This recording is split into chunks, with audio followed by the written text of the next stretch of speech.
آدم علیہ السلام سے لے کر قیامت تک جتنے انسان پیدا ہوں گے ان میں انبیاء کے بعد سب سے افضل مقام کس کا ہے؟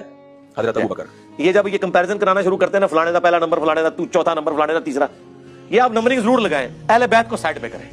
میں آپ سے سوال پوچھتا ہوں، آپ ابو بکر کی جگہ پہ ہوں، حضور نے آپ کو کلمہ پڑھا کے مسلمان کیا ہو، کیا آپ کبھی یہ جرت بھی کریں گے حضور کی بیٹی کو اپنے مقابلے پہ اس حوالے سے کھڑا کریں کہ میں اس سے بہتر ہوں؟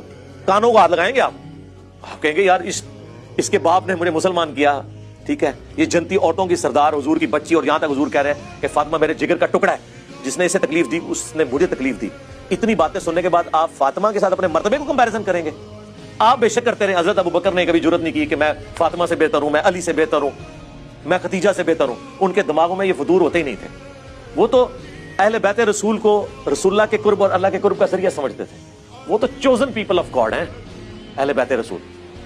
دیکھیں نا، نماز میں آپ ان پہ درود پڑھ رہے ہیں، اللہم صلی علی محمد وعلی آل محمد، صحابہ پہ نہیں پڑھ رہے۔